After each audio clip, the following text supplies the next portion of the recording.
It's hard for us humans to truly grasp the scale of space. We feel at home inside our own little neighborhood, the solar system, where the familiar faces of Jupiter, Mars, and of course Earth orbit the Sun in rhythms we've learned to trust. But beyond that comfort zone, more than 18 billion kilometers from the Sun and past the heliopause, lies the cold, silent ocean of interstellar space. Only two human-made artifacts, the Voyager probes, have ever slipped across that boundary. And until very recently, we'd only confirmed two natural visitors making the opposite trip, the famous Oumuamua in 2017 and the comet 2I/Borisov in 2019. Those glimpses from beyond ignited wonder, and a little fear. What else moves in that unreachable deep, and when might it pass through our sky again? For 6 years, things were quiet. Then a fresh observation nudged astronomers to sit up straight again. A new object, inbound from interstellar space, has appeared, and this time it's wearing a comet's veil. I'm Alex McColgan, this is Astrum Space, and in this series we're unpacking everything we currently know about 3I/Atlas, the third interstellar object ever observed and a comet that will make its closest pass to our Sun before the year is out. Like many discoveries, this one began with a routine sweep of the sky.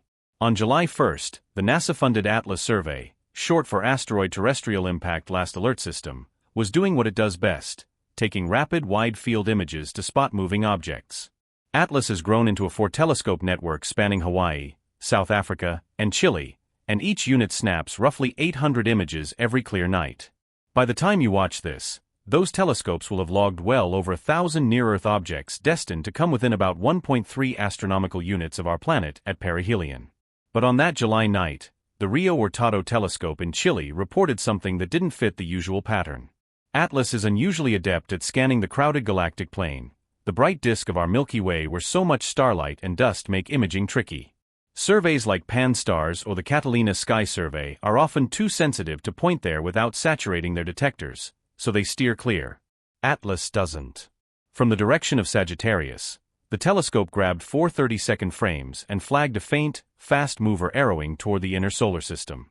The provisional designation was the 11PL3Z, and within hours the Minor Planet Center, MPC, in Cambridge, Massachusetts, the global clearinghouse for small body discoveries, circulated an electronic notice so astronomers everywhere could check prior images and compute a preliminary path. That call-out triggered a cascade of pre-coveries. Teams combed back through recent data and found the same object lurking in earlier images from the Zwicky Transient Facility in California and the other ATLAS telescopes. Some of those detections stretched back to June 14th. With that longer observational arc, the orbit solution sharpened, and what it revealed turned heads. The trajectory was hyperbolic, strongly so, with an eccentricity far above 1. This wasn't a loosely bound comet falling in from our own Oort cloud. This was an interstellar interloper on a one-and-done flyby. The MPC assigned the object the interstellar designation 3I/Atlas, our third known traveler from outside the Sun's grasp. At first, there was a debate about the object's nature. Was it a rocky asteroid like some thought Oumuamua might have been, or was it shedding gas and dust like a more traditional comet? As more images rolled in, a faint, diffuse halo, the hallmark coma that forms when sunlight warms ices and they sublimate, became apparent. That pushed the classification toward comet, and with it came a cometary label you'll also see in the literature, C/2025 N1, ATLAS. Names aside, the physical picture was clarifying. We were watching an active, inbound body from interstellar space. Now before we ride the hype train too far, here's the reassuring part. 3I/Atlas poses no threat to Earth. Even at its closest to our planet, it will be roughly 1.6 astronomical units away, more than 600 times the Earth-Moon distance. That generous buffer lets us do what astronomers love most: watch carefully, safely, and for long enough to learn. So what path will this visitor take? The current orbit is heliocentric, computed relative to the Sun, and its shape is extreme even by interstellar standards. The best fit eccentricity sits around 6, one of the most dramatic hyperbolic solutions yet measured. Think of eccentricity as how stretched the path is. 0 is a perfect circle, values between 0 and 1 give ellipses, exactly 1 is a parabolic escape, and greater than 1 means a true fly-through, never to return. With an E is almost equal to 6, 3I/Atlas isn't just leaving, it's slicing through the inner system on a steep, open arc. It's also arriving fast. Current estimates put the inbound speed at about 58 kilometers per second relative to the Sun. For comparison, Oumuamua drifted in at 26 km/s, and Borisov at 32 km/s. 3I/Atlas is moving nearly twice as quickly as our first interstellar guest. If you like analogies, imagine covering the length of 580 football pitches every second. That pace doesn't just make the dynamics interesting, it influences how the coma behaves and how quickly any outgassing responds to changing solar radiation as the comet falls inward. On the calendar, circle October 30th. That's the projected perihelion date, the moment 3I/Atlas will swing closest to the Sun, at about $1.40, just inside Mars's average orbit. It won't skim the Sun as closely as Oumuamua did back in 2017, and in that sense its track resembles Borisov's more than Oumuamua's. But every interstellar object has surprised us so far, so no one's betting on a routine passage. As soon as the interstellar nature clicked, observatories across the globe spun up dedicated follow-ups. One network, Las Cumbres Observatory (LCO), is purpose-built for transients, things that change on human timescales, supernovae, novae, outbursts, and comets. Using two of LCO's 0.36-meter telescopes in Hawaii, astronomers booked an hour-long sequence to build a light curve, a chart of brightness over time. Why? Because subtle up and down variations can betray rotation. If a comet's nucleus is elongated or sports active patches, it will reflect sunlight unevenly as it spins, causing periodic flickers in the integrated light. From that early LCO run came a tentative rotation period of about 29 hours. That number carries uncertainties. Future sequences will tighten it, but it's a promising start. Interestingly, the light curve looked relatively flat compared to Oumuamua's dramatic variation.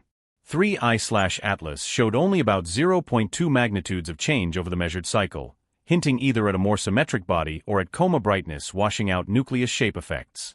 Flat doesn't mean boring, it just tells us the nucleus and coma are playing a different optical game than Oumuamua did. Brightness is another place where 3I/Atlas stands apart. It lingered faint through late May at around 20th magnitude, then brightened to roughly 17.7 to 17.8 in Atlas's O-band, sensitive to 560 to 820 nanometers, by the time of discovery.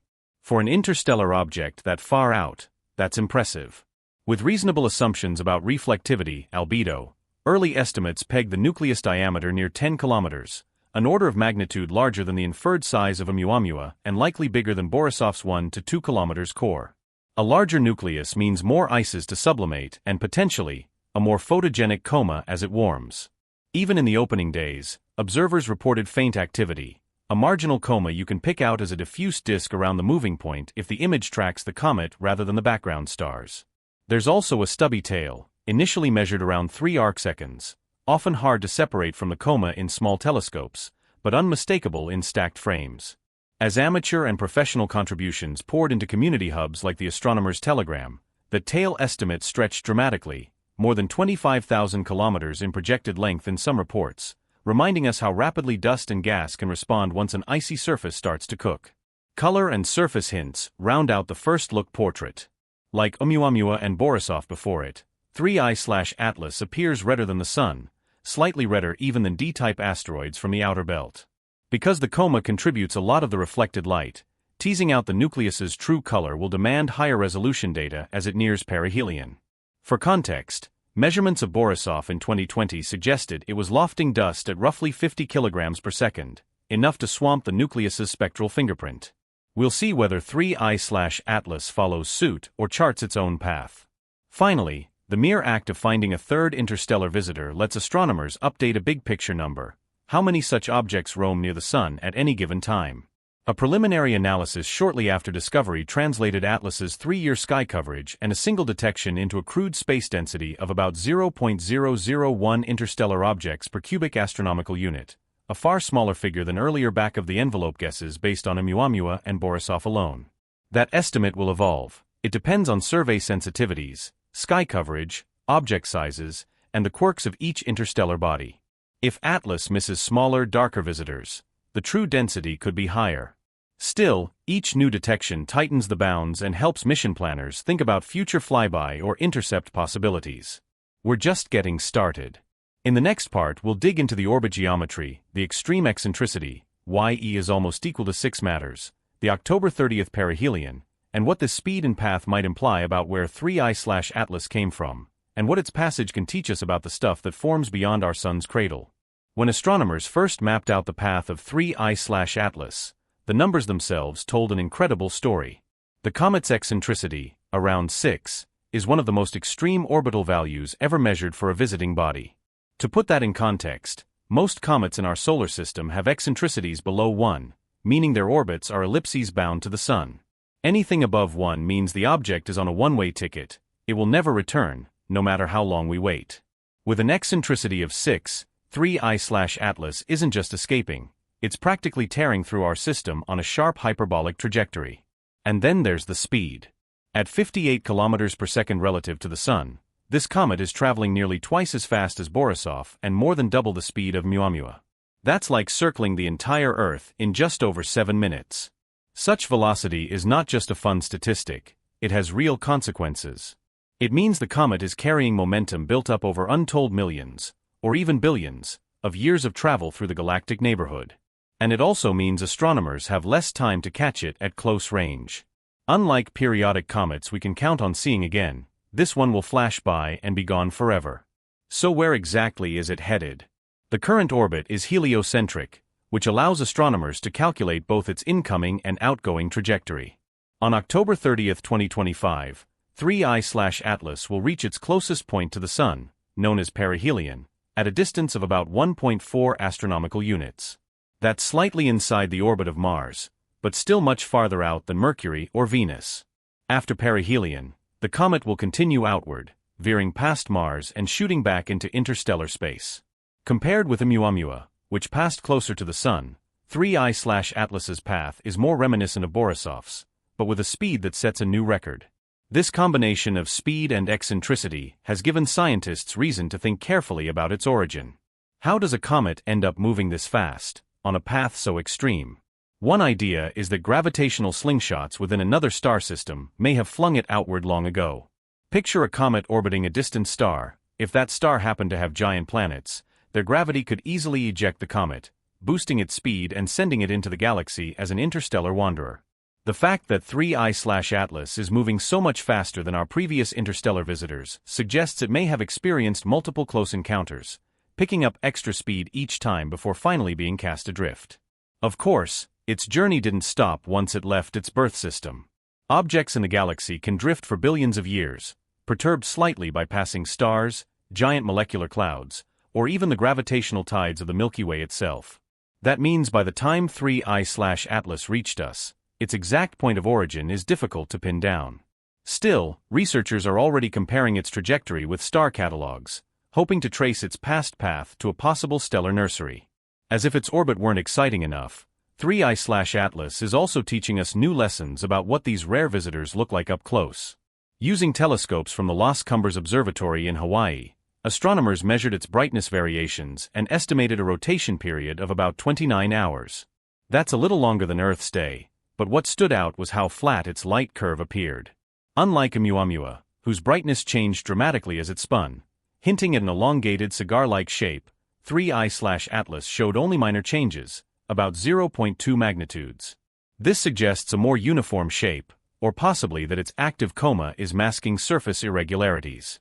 Brightness itself is another key feature. While faint earlier in the year, the comet brightened quickly to magnitudes near 17.7 to 17.8 by the time of its official discovery. Translating that brightness into size, astronomers estimate its nucleus could be around 10 kilometers across. To compare, Oumuamua was likely only a few hundred meters long, while Borisov's nucleus was between 1 and 2 kilometers. That makes 3I/Atlas at least an order of magnitude larger than either of its predecessors, truly a giant among interstellar wanderers. Size matters here, because a bigger nucleus means more material to sublimate as it nears the Sun. Even at these early stages, images revealed a faint coma, a glowing halo of dust and gas, as well as a short but distinct tail. While the coma is marginal compared to the great comets we sometimes see blazing across the night sky, the fact that 3I/Atlas has any activity at all sets it apart from Oumuamua, which showed none. Its activity so far seems modest, but as it approaches perihelion, astronomers expect a surge. And indeed, Contributions from both professional observatories and amateur astronomers have already extended what we know. The Astronomer's Telegram, a forum where observers post real-time updates, has reported that the comet's tail may stretch as long as 25,000 kilometers, even if it often appears blended into the coma in smaller telescopes. It's a reminder that in this age of global networks, discoveries aren't made by a few lone observers, but by a collective effort spanning continents. The surface composition of 3I/Atlas is also drawing attention. Early measurements suggest it is redder than the Sun and even slightly redder than D-type asteroids found in the outer asteroid belt. This redness matches what we saw in Oumuamua and Borisov, pointing to a common trend. Interstellar objects tend to be covered in materials altered by long exposure to cosmic radiation. Over billions of years, energetic particles can redden surfaces, breaking down ices and leaving behind complex organic residues. But because 3I/Atlas is active, some of the light we see is coming not from the nucleus itself but from the coma. That makes it tricky to determine its true surface color. Borisov had the same issue. Its dust production was so high, estimated at about 50 kilograms per second, that it completely drowned out the nucleus's spectrum. Whether 3I/Atlas will prove similar depends on how much activity ramps up in the coming months. There's also a statistical lesson hidden here. With 3 interstellar objects now observed, Oumuamua, Borisov, and 3I/Atlas, astronomers can start to estimate how many of these bodies might be passing through the solar system at any given time. Based on Atlas's 3 years of observations and the detection of just this one candidate, the density estimate is about 0.001 interstellar objects per cubic astronomical unit. That's lower than previous estimates made after only 1 or 2 discoveries, but it's a reminder of how scarce these visitors are. Each one represents a rare opportunity, a once-in-a-generation chance to study material formed around other stars. So what does all this mean for our immediate future? As we move toward October, 3I/Atlas will grow brighter, offering both professional astronomers and amateurs the chance to track its development. Its size and speed make it unique, but it also invites comparisons with Oumuamua and Borisov. What similarities bind these interstellar travelers together? And what differences might reveal the diversity of environments in which they formed? In the next part, we'll dig into those comparisons, how Borisov's strong activity contrasted with Oumuamua's silence, why 3I/Atlas sits somewhere in between, and what that tells us about the diversity of interstellar objects and their mysterious origins. With 3 confirmed interstellar visitors now on record, Oumuamua, Borisov, and 3I/Atlas, astronomers finally have enough data points to start asking deeper questions. Why are these objects so different from one another? And what do those differences tell us about the environments they came from? Let's begin with Borisov. When it arrived in 2019, it behaved like a classic comet, only more extreme. Its coma grew steadily, expanding by about 1% every day, and its tail stretched an astonishing 140,000 kilometers into space. From those measurements, astronomers inferred that Borisov had been actively outgassing for at least 100 days before we even spotted it. In other words, it carried volatile ices that sublimated easily when exposed to sunlight, much like comets in our own solar system. By contrast, Oumuamua baffled scientists precisely because it didn't behave like a comet. It showed no visible coma, no detectable tail, and very little in the way of outgassing, even as it swung close to the Sun. Its elongated, almost cigar-like shape and unusual light curve only added to the mystery. Was it a rocky fragment? An icy body with exotic ices that sublimated invisibly? Or, as some speculated, something even stranger? That lack of activity continues to puzzle researchers today. Now we have 3I/Atlas, which seems to fall somewhere in between. It does have a coma and a faint tail, but its activity is modest compared to Borisov. Early images show only a short, stubby tail, though amateur and professional observations suggest it extends farther than it first appeared. Its coma is present, but not especially large, at least not yet. And while Borisov's activity surged when it was still far from the Sun, at around $4.50, 3I/Atlas hasn't shown the same explosive behavior, even though it's already closer than that. This raises fascinating possibilities. Could 3I/Atlas be a relatively old comet, one that has already shed much of its volatile material during past journeys near other stars? Or is it simply composed of different ices, ones that don't sublimate as easily as water or carbon dioxide? The comparison highlights just how diverse interstellar objects may be. We can't assume they'll behave like the comets and asteroids we're used to. Each one carries the imprint of its birth environment and its long history drifting between stars. Take Borisov again. Its chemistry was unusual even by solar system standards. Observations revealed an unusually high ratio of carbon monoxide to water, suggesting it formed in a region rich in CO ices, much colder than the zones where our comets typically take shape. That led astronomers to hypothesize that Borisov might have originated in a red dwarf system, where cooler average temperatures allowed carbon monoxide to condense and lock into comets. Oumuamua, meanwhile, remains a riddle. Its lack of detectable ices hints that it may have been rocky, or perhaps covered in a crust that prevented sublimation. Some models suggest it could have been a shard chipped off a planet, or a primordial fragment shaped by tidal forces. Others have argued for exotic outgassing of hydrogen or nitrogen ice, invisible to our instruments but enough to explain its small acceleration as it left the solar system. Whatever its true origin, it didn't fit neatly into any box. So where does 3I/Atlas belong in this lineup? Its modest activity and coma suggest it is an icy body, unlike Oumuamua. But its relatively weak sublimation compared to Borisov hints that its ices may be less volatile, or more depleted after eons in space. It is a hybrid case, neither silent like Oumuamua nor flamboyant like Borisov. And then there's the matter of age. The comet's velocity, a blistering 58 kilometers per second, may actually hold clues. Astronomers have noticed that in general, older stellar populations tend to scatter bodies at higher velocities. If that relationship applies here, 3I/Atlas could be incredibly ancient, perhaps between 3 and 11 billion years old. That would make it far older than our solar system itself, and possibly the oldest interstellar object we've ever studied. To put it into perspective, Oumuamua is thought to be about 300 million years old, while Borisov may be around 1 to 3 billion. If the estimates are correct, 3I/Atlas dwarfs them both, potentially carrying a chemical record from a time when the Milky Way looked very different. Think about that for a moment. We may be watching an object older than the Earth, older even than most of the stars visible in our night sky, sweep briefly through our solar system before vanishing again into the dark. That's not just a scientific observation, it's a profound reminder of how tiny our moment in time really is.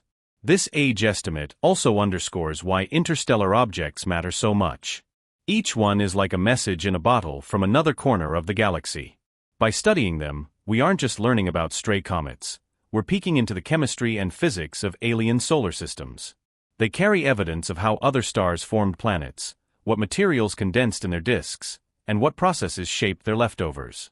And so, the arrival of 3I/Atlas is more than just another headline. It's an opportunity. An opportunity to test our telescopes, refine our models, and compare case studies. Astronomer Michelle Bannister described the earlier visits of Oumuamua and Borisov as transformational opportunities. With 3I/Atlas, we're being handed another chance to transform our understanding, this time with a bigger, brighter, faster subject. Still, the story isn't complete. Many of the key questions about 3I/Atlas remain open. How will its activity evolve as it nears the Sun? Will its coma expand dramatically, or remain subdued? Will we be able to isolate its nucleus spectrum from the haze of its coma? And most intriguingly, can we trace its trajectory back to a specific star system? Answering those questions will require more observations, and fortunately, we have time. The comet won't reach perihelion until October 30th, giving us months to gather data. And unlike Oumuamua, which was discovered after it had already passed its closest point, 3I/Atlas has been found early enough that astronomers can plan coordinated campaigns. From amateur astronomers with backyard telescopes to giant observatories on mountaintops, eyes around the world will be watching. In the next part, we'll explore what lies ahead, how astronomers will track 3I/Atlas through perihelion, what instruments will study it, and what this fleeting encounter might reveal about the abundance of interstellar objects still wandering unseen between the stars. As we look ahead to the months surrounding perihelion, excitement in the astronomical community is mounting. Unlike Oumuamua, which slipped past before anyone realized what it was, or Borisov, which was only moderately active, 3I/Atlas gives us time and brightness. That means coordinated observation campaigns across the globe, and across the spectrum, are already underway. From the ground, large observatories like Keck in Hawaii, the Very Large Telescope in Chile, and even smaller university telescopes are preparing to track the comet's coma and tail as they develop. These optical observations will help refine its orbit, confirm its rotational period, and capture changes in brightness as solar heating ramps up. The fact that 3I/Atlas is already brighter than either of its predecessors makes it an ideal candidate for amateur astronomers as well. Many backyard telescopes will be able to glimpse it, especially if its activity increases as expected in late summer and early autumn. But the real breakthroughs may come from space-based instruments. The Hubble Space Telescope has a history of following comets, and the James Webb Space Telescope is now fully operational. JWST's infrared sensitivity could allow astronomers to analyze the chemical fingerprints in 3I/Atlas's coma, revealing the precise mix of ices and dust it carries. Is it rich in carbon monoxide like Borisov? Does it contain exotic volatiles rarely seen in our own system? Those answers could tell us whether it formed around a red dwarf, a sun-like star, or something altogether different. Radio telescopes may also get involved. Facilities like Oumuamua in Chile are capable of detecting specific molecules being released from the nucleus. Observations of Borisov showed high levels of CO relative to water, a signature that pointed toward its cold birthplace.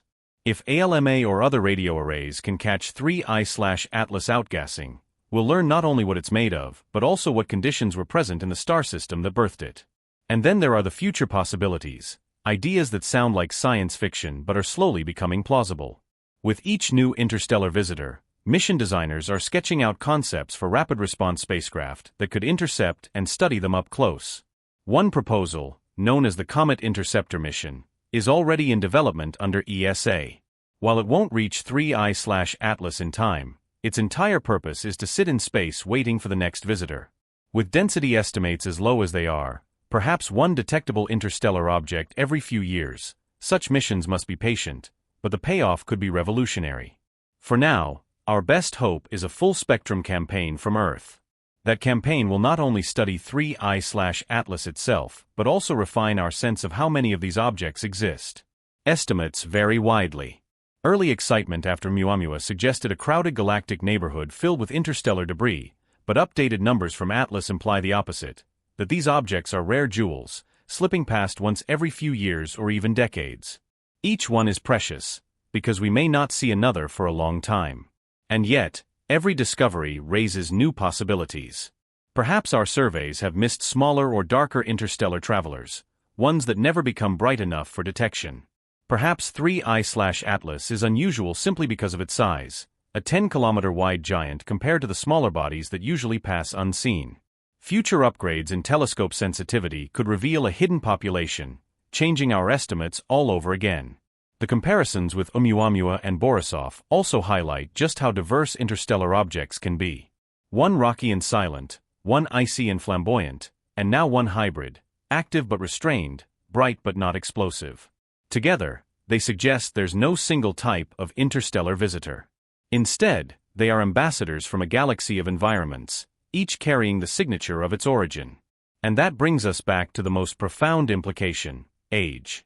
Based on its speed, astronomers estimate 3I/Atlas could be between 3 and 11 billion years old. That range makes it possibly older than our solar system itself, which formed about 4.6 billion years ago. Imagine, as Earth was forming, as oceans first appeared, as life began to stir in the deep, this comet may already have been wandering the galaxy. It has likely passed countless stars, skirted the edges of alien planetary systems, and endured cosmic radiation for epochs beyond human imagination. Now, by sheer chance, it has crossed our path. For a brief season, we get to study it before it vanishes forever into the dark. There is something humbling, even poetic, about that. This isn't just another comet. It's a fragment of galactic history, a relic older than Earth, pausing briefly in our skies to remind us how vast the universe truly is. So what can you, the observer at home, expect? If you have access to a telescope, 3I/Atlas may become visible in September as it approaches perihelion. Its brightness will determine how easy it is to spot, but even if it never becomes spectacular to the naked eye, it will be within reach of small amateur scopes. After perihelion on October 30th, it will disappear behind the sun for a few weeks, then re-emerge in December for another round of observations. If you don't own a telescope, you can still follow along.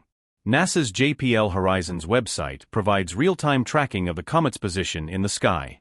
Many observatories and amateur astronomers will also share updates, images, and light curves online. Watching 3I/Atlas's journey unfold isn't limited to professionals. Anyone can participate in the excitement of tracking a cosmic traveler from another star. And when you look at those images, remember this: you're not just seeing a dot of light. You're seeing a survivor. A body that formed around a distant star, endured unimaginable eons of wandering, and now, by cosmic coincidence, is passing close enough for us to notice. In that sense, 3I/Atlas is more than just an object of scientific interest. It's a reminder of our place in the galaxy, small, fleeting, but connected to something vast. It's proof that the universe still has surprises left, waiting to be discovered if only we keep watching. So keep your eyes on the skies this year. Because 3I/Atlas is no ordinary comet. It is an interstellar messenger, carrying secrets from the depths of space, and for a short while, those secrets will be written across our heavens.